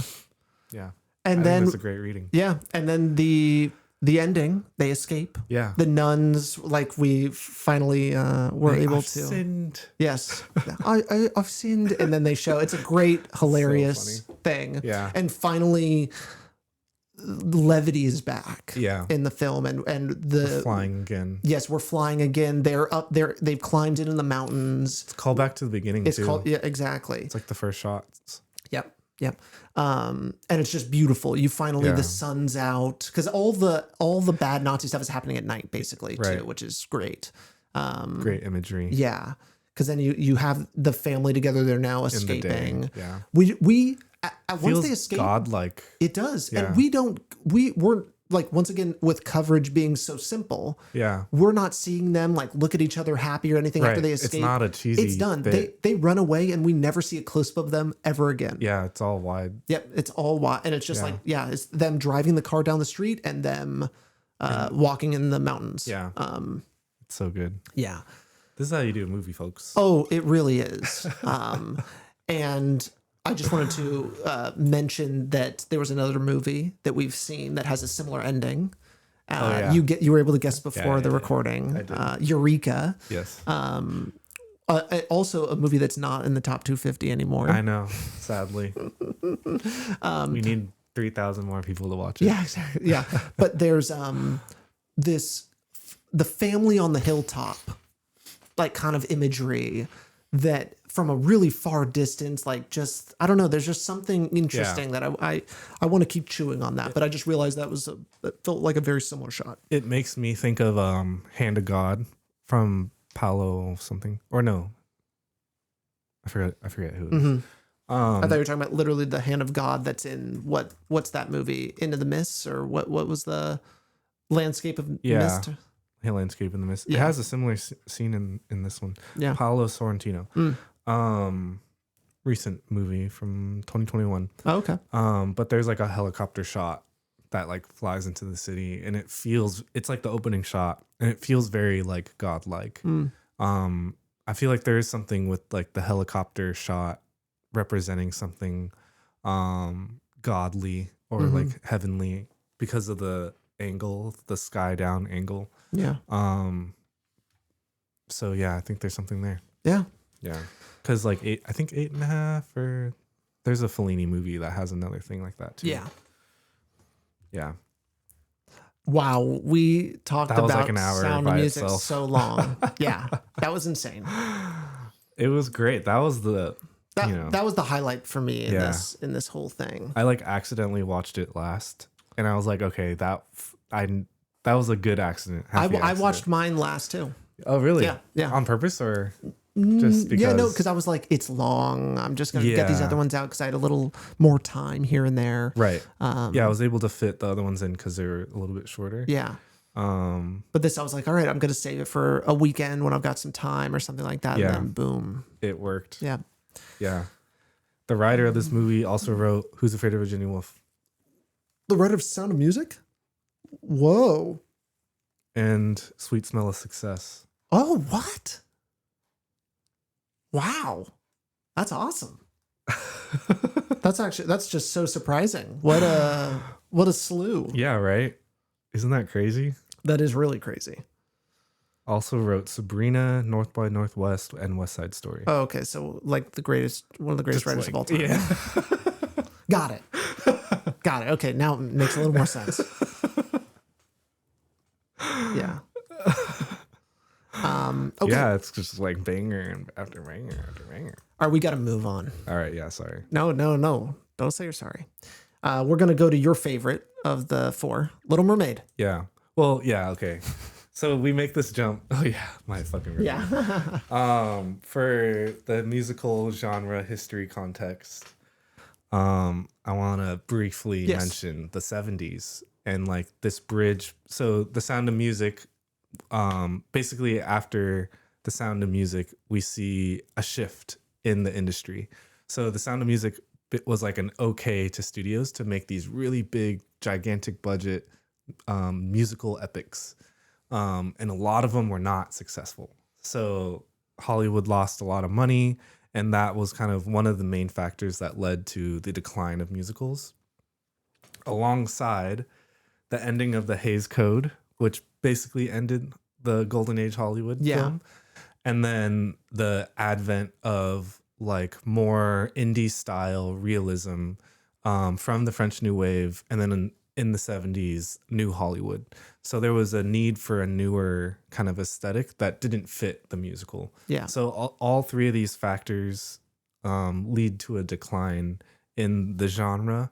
And so there are musicals from this era. I think Grease is like a great would have been a good one. good representation of that. But I think when you talk about like peak musical kind of representations, we have to look at Disney Renaissance as like the rebirth of the musical. Going into the 21st century, it like revived this genre into a new space. Using, I think animation is a great area to, like we said, blend realism and fantasy, because obviously it's fantastical inherently, it seems like. And I will say Disney, their hand was kind of forced, where basically they had to reach into, as a last ditch effort in a way, their past. Right. Obviously, musicals were a big part. Exactly, musicals were a big part of some of their greatest hits. Snow White and Cinderella and Sleeping Beauty. I mean, everything was a musical that was great. Right. And so it's also like kind of intentional to try to bring this musicals back. Yeah, it's like literally like they brought out the corpse for this one. Right. Yeah. And even the princess thing, like using princesses and stuff. Yeah. And old fairy tales. Yeah. So yeah, we used Little Mermaid as the beginning of this era and kind of going into what this means and stuff like that. Yeah. So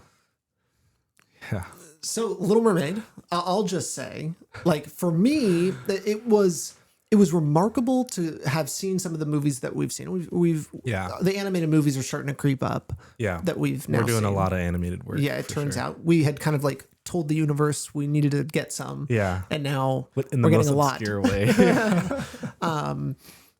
I was so surprised at how like loose the animation style is in this. In Little Mermaid. It is kind of, I don't mean this as an insult, but it's sloppy. You know, it's a little more. I mean it as an insult. Okay. I don't inherently think sloppy animation is bad, I guess. Sure. It doesn't matter. I have reference. Yeah. So I was really surprised by that. That was one thing I was really surprised by. And also I was surprised by how dark it was willing to go. Yeah, totally. Yeah. Which is something Disney in general is very afraid to do now. And I think that's, as I was watching, I was like also trying to analyze, like, what does this do that now Disney doesn't? Yeah. Which I think is a really great conversation to have at a certain point. Yeah, that's a great commentary. Because you know that they're thinking about it.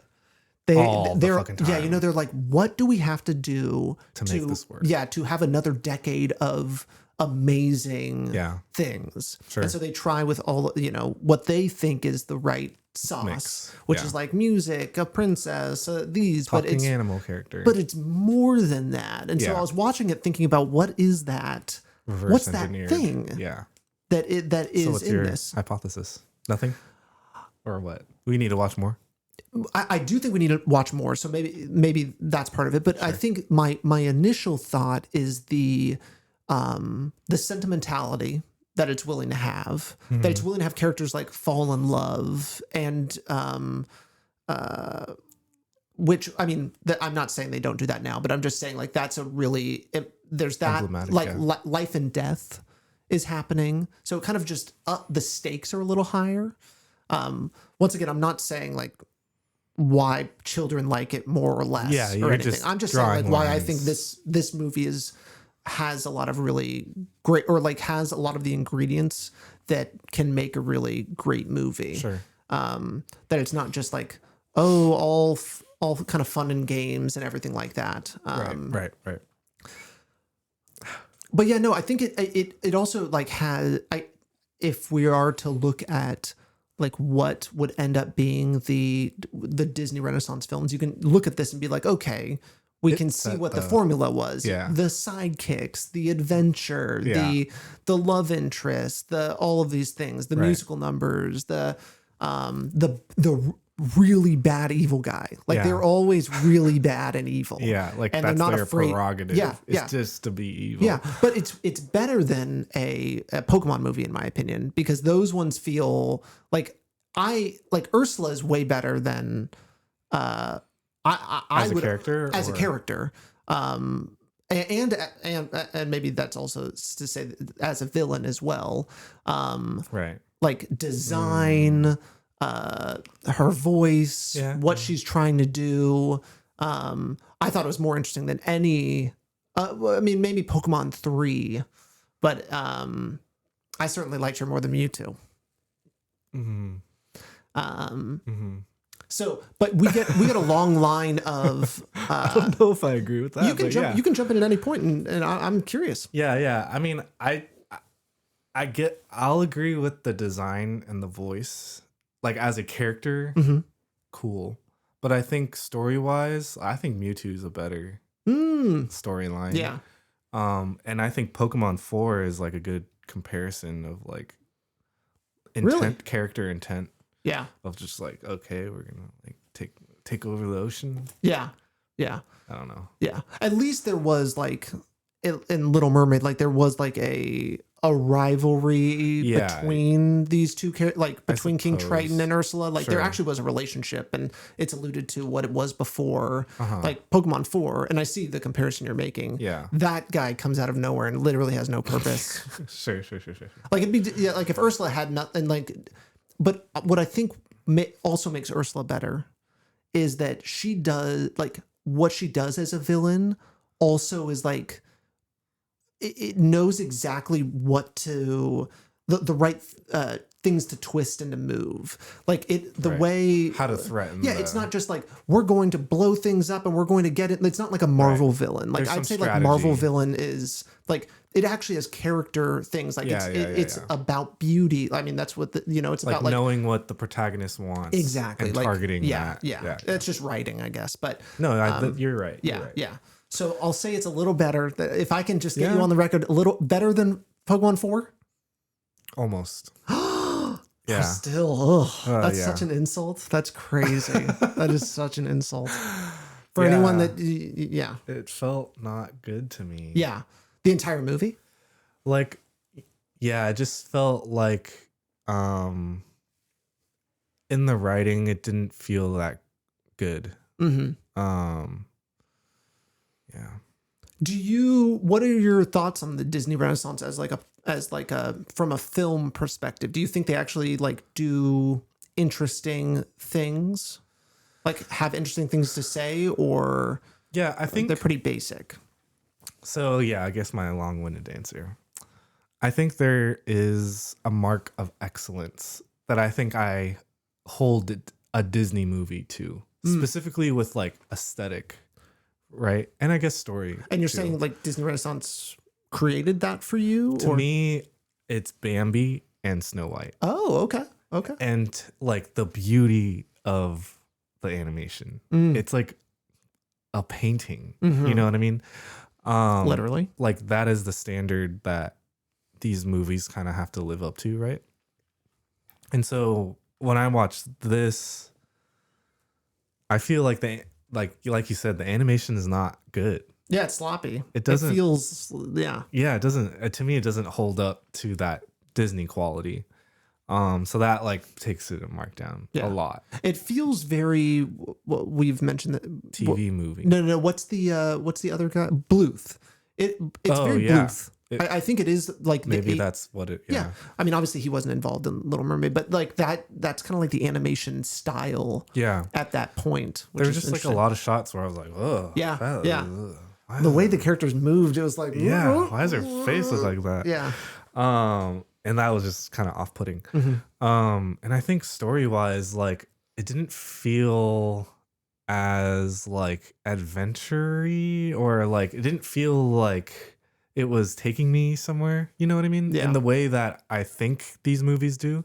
Like, I feel like Lion King is a fun adventure movie, you know? Yeah. And even like the other Like Pocahontas. I rewatched Mulan recently, and that feels like Well, you're that's an going adventure. through a journey, Yeah. you know? Little Mermaid, it's small. It's a small thing, and I don't know if the reward, like to me, the reward of like falling in love, like I don't mind the narrative use of like romance, but this one didn't feel like deeper.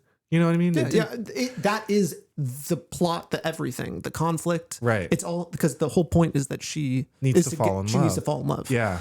And I don't know, to me it just felt so like on the nose, and like if you're such an easy target for feminist critique and like not having a voice and like all these things. And I was like, oh, this just feels like bad. Like not a good thing to show to people.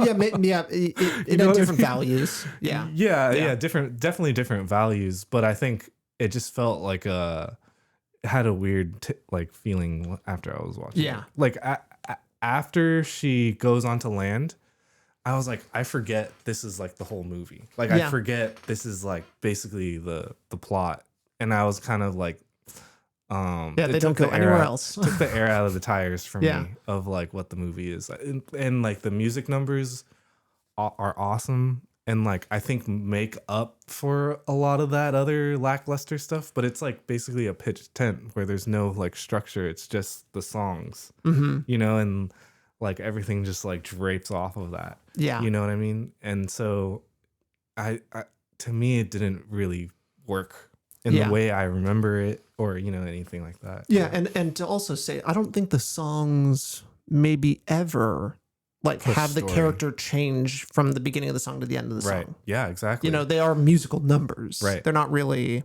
like story elements. Yeah, like comparing this to Sound of Music. It's it's not even close to what the expectations of a musical is, Yeah, I was a little disappointed, I think. Yeah, it didn't hit. Yeah. But Mulan hits for you. Yeah, that's the thing. I want to watch the other ones to see. Yeah. Because Mulan worked. Yeah. In a lot of ways. I mean, it certainly has a lot of really amazing things to say. Yeah, I think maybe that has like a huge part of it. Yeah, it's like more, the message makes more sense. Yeah, and Little Mermaid is basic. It's super basic. Yeah, it almost feels like dangerously basic. Like from a societal level? Yeah. So like you're gonna ban Little Mermaid? Is that what I'm hearing? I mean, I just feel like we should take this with an air of caution, because it's like, really, this is what I don't know. This is what we want to like show to people. The smoke for Little Mermaid is great. Just like the form is not good. Yeah. And then on top of that, the message is Yeah. Because it's not like these other movies are breaking the hegemonic whatever of like male and female, but True. I think it's not as like surface level and like plain to where it like just to me, Little Mermaid there's a weird distortion to what romance means. Yeah, the hegemony is the story. Yeah. More than any of the other stuff. Right. Like it doesn't feel as dirty when you're in Sound of Music or like any of these other ones. You know what I mean? Yeah, I know what you mean. That's so fucked. Hell yeah. I know what you mean. You know? Yeah. Because like Princess, the Miyazaki princess is like, I mean, it's significantly better. Yeah, I mean, it's not even going to compare. Of course. Yeah, I mean, naturally. Yeah, I mean, Princess Mononoke, I mean, that already has so many things to say about femininity, right? Like, very quickly. Right. I mean, Little Mermaid plays into all the stereotypes. Plays into the big the ladies to yeah. hot men to submissive woman. Yeah. To Jamaican man who likes music. Jamaican sidekick. Yeah. Oh my god. So blow my nose. Yeah. Yeah, But you're right. Yeah. I think it just sat weird with me. Yeah. All right. Hard to look past. I say we jump to Mamma Mia. Because we're deep. This is one of the longest ones we've ever done. Wow. All right. Yeah. So Mamma Mia. Mamma Mia. I if I were to look at the scope of musicals, Yeah. I don't think I would have picked this one. Why? I mean, I'm also not going to be like, I know all the 2000s musicals or anything like that, but there are some that feel bigger and grander. I think it's where my mind originally went, was like musicals are big and there are all of these things. Come to a new conclusion after watching it, like it does something different, which is I think you called it and it's not soundtrack, it's jukebox. Yeah, the jukebox musical. The jukebox musical, which I think is very important for us to talk about. Right. Mamma Mia obviously being about ABBA. Yeah. And using ABBA's music. Right. It's based on a musical that was on Broadway or what have you. Right. This is arguably the most popular jukebox musical, right? Yeah. I know there's a number of what's the Jersey Boys and things like that that do similar things. Sure, yeah.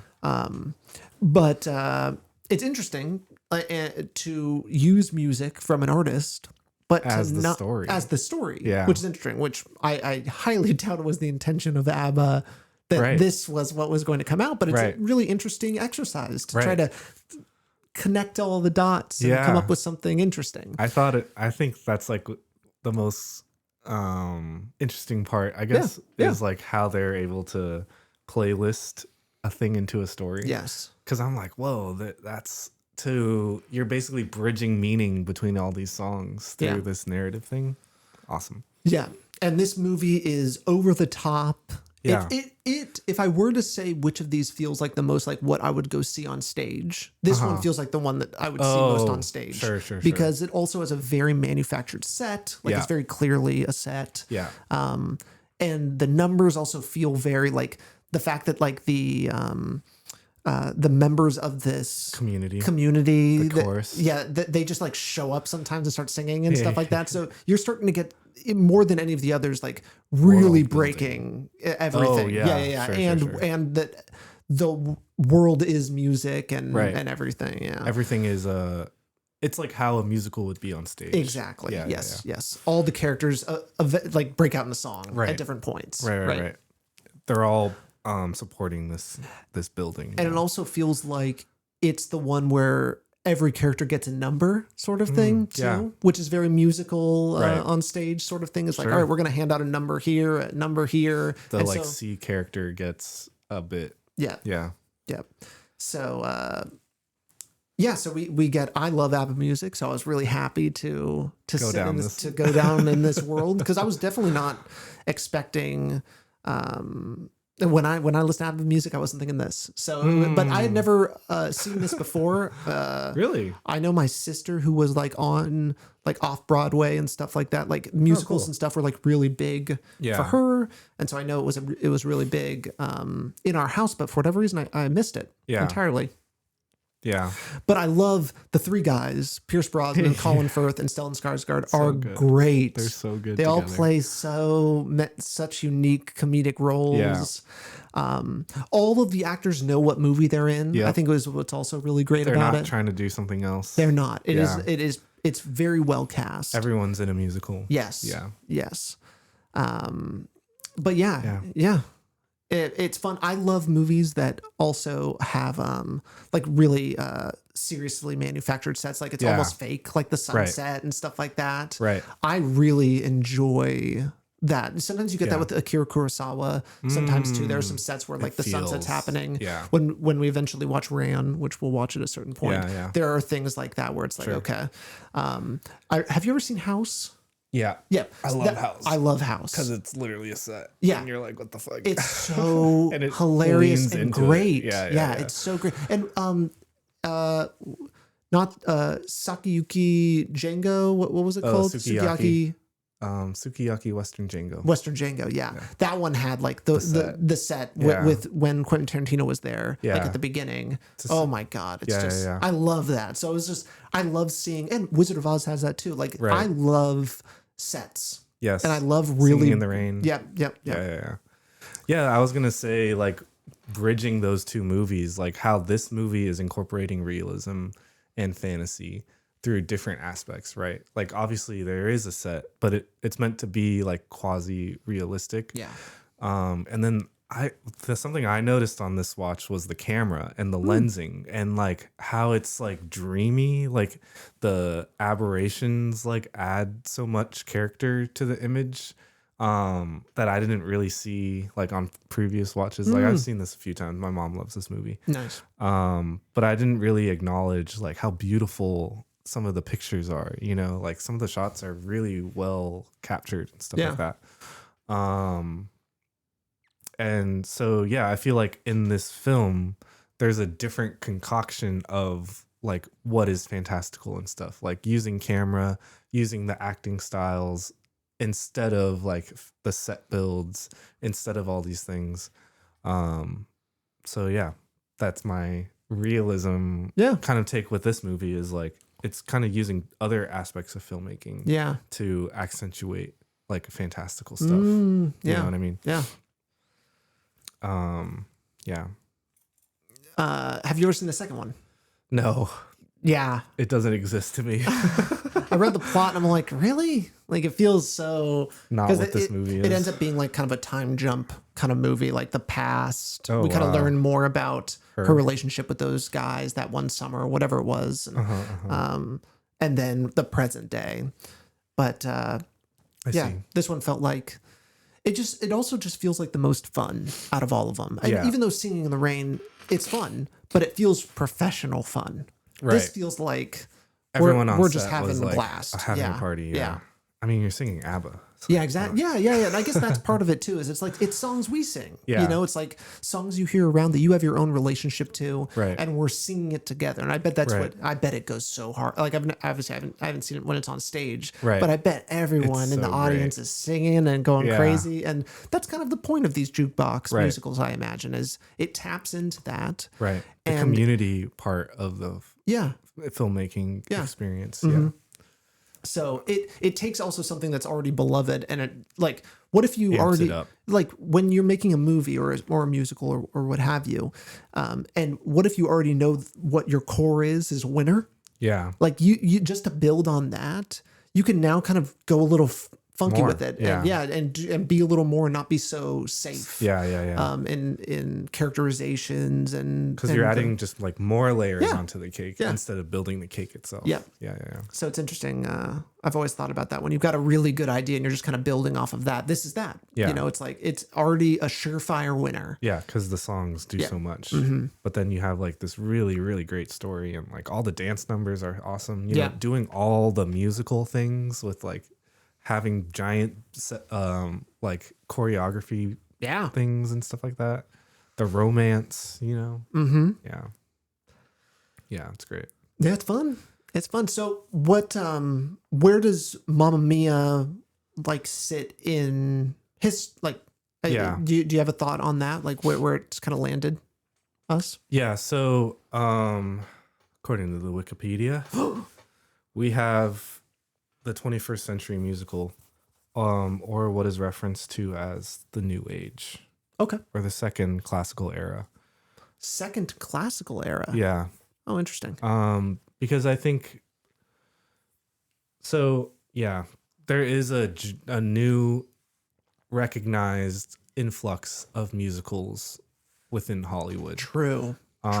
Post 2000, and it is very varied. Like there's more styles, there's more like topics and themes and stuff like that, and that's kind of what it's alluding to. I see. Like more realism. It's usually has darker themes, stuff like that. Biopics are like a big part of the new age musical revolution. So you see a lot of that stuff. Better Man. Better Man. Yeah, exactly. And then, you know, the Disney kind of revival, like a lot of animation movies obviously have like musical points to them. But I think the most unique aspect of this era is the jukebox movie in terms of comparing it to previous generations, right? Of using pop music, the influence of pop music and popular culture into this like traditionally conservative space of theater and like musicals and stuff. Traditionally conservative space. I just feel What do you mean? I it's like a different Well, do you mean like in terms of like musicals? taking They stick to a tried and true formula. yeah. Okay, got it. Exactly. Yeah. Like they're not gonna. I mean, I guess they are more risk taking than like filming in a lot of ways. Sure, but there are some weird fucking musicals. Cats. Yeah, like they swing. Yeah, they swing hard. But there is a general idea what a musical is. Yeah. And I think they do operate it's similarly to Hollywood. Like Broadway operates similarly to Hollywood in terms of being the standard bearer and like choosing what gets told and stuff like that. Yeah. So I feel like like comparing this movie to Singing in the Rain or Sound of Music, it just feels like a heavy contrast. Like you said, it's just more fun. It's more lively, you know? Yeah. It's not rigid and like we're singing, we're blocked. It's all, it also isn't trying to, it doesn't feel like it's trying to win an Oscar. Right. Where it feels like Sound of Music, not saying that they were trying to, but that Right.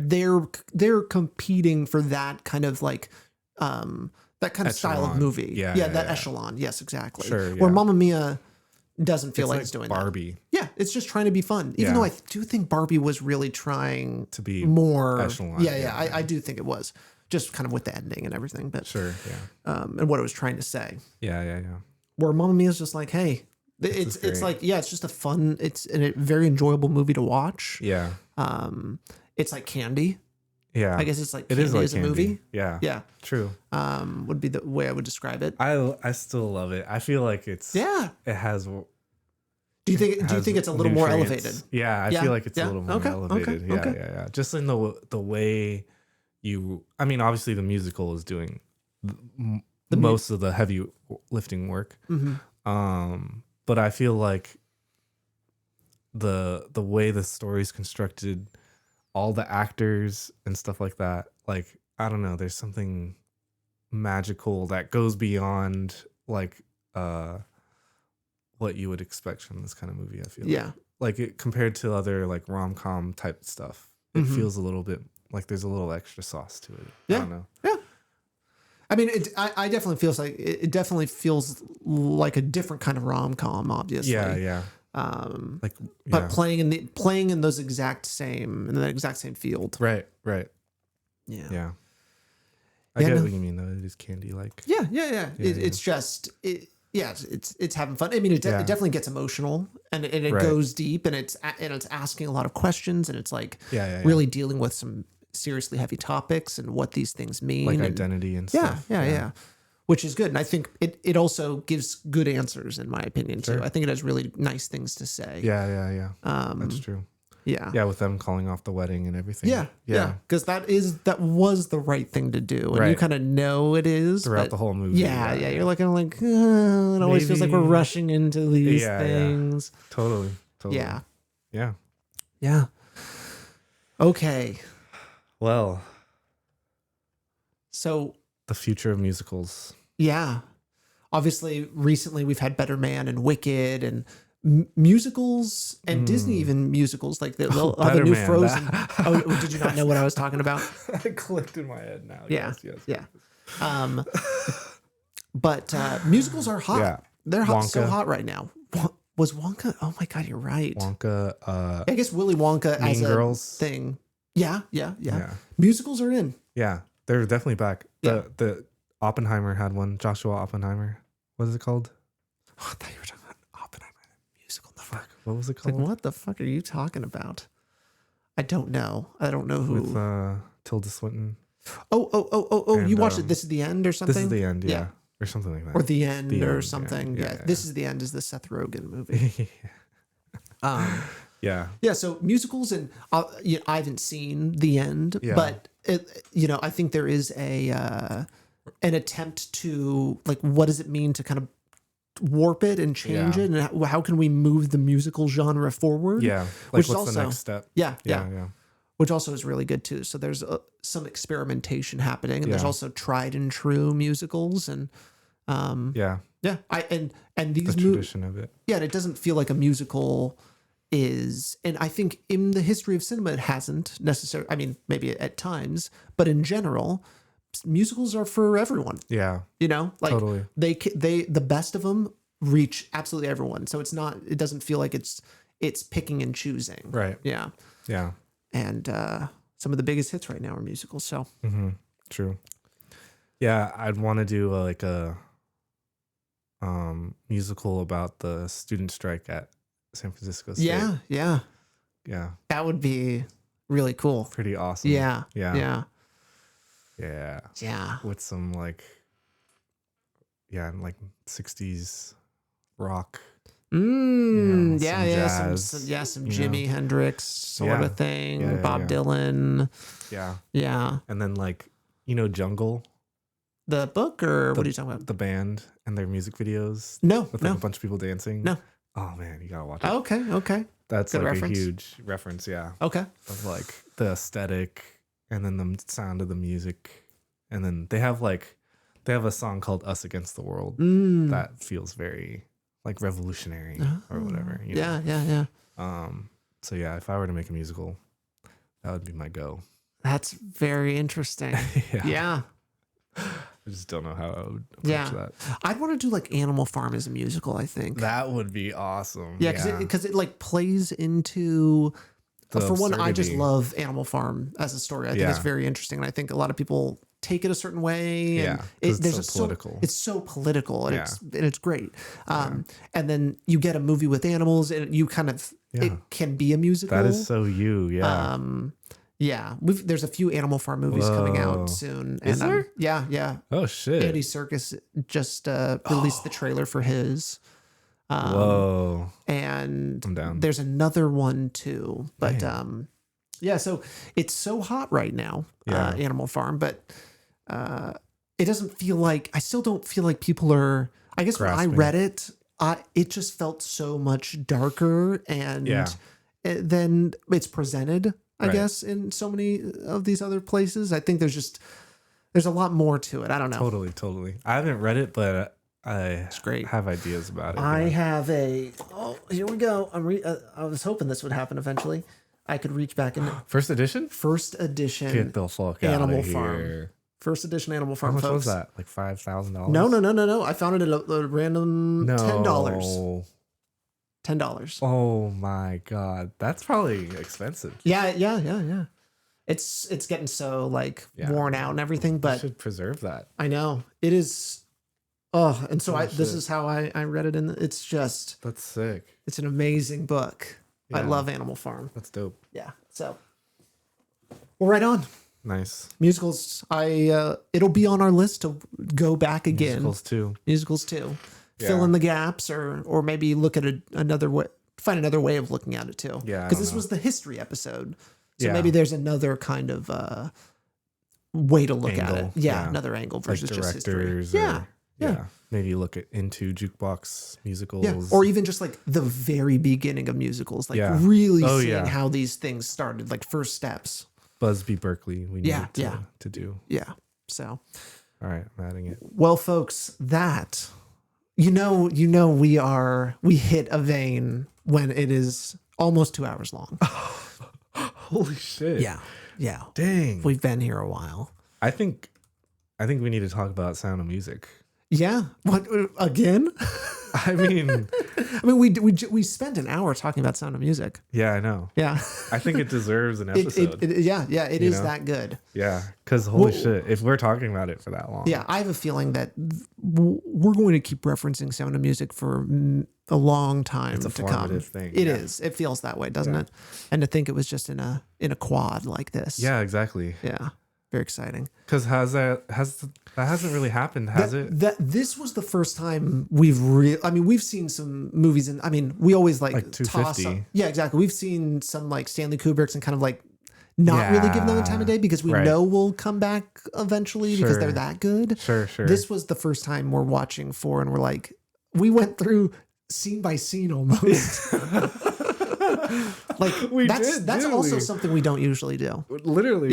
Yeah. Because it's so jam packed with everything. Yeah. That's how good that movie was. Yeah. Though, like every single shot, every scene, every little gesture, like had so much meaning. Yeah.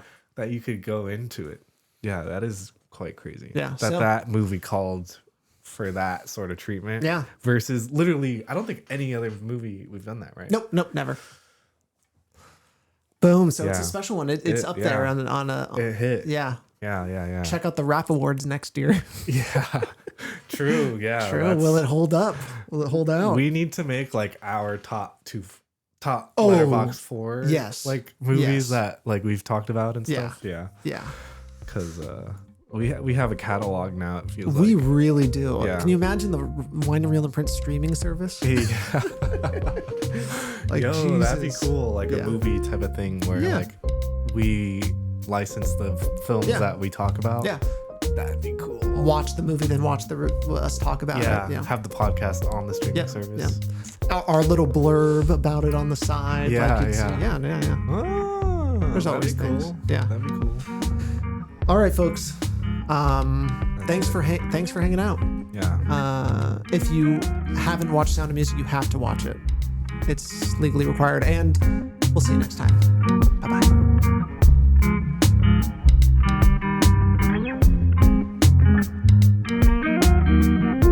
Wind Reel and Print is a podcast by Salad Brain Productions. You can find us on Instagram at Wind Reel and Print Pod. You can also find us wherever you get your podcasts. And please, if you like the show, leave a rating and review. We'll see you next time.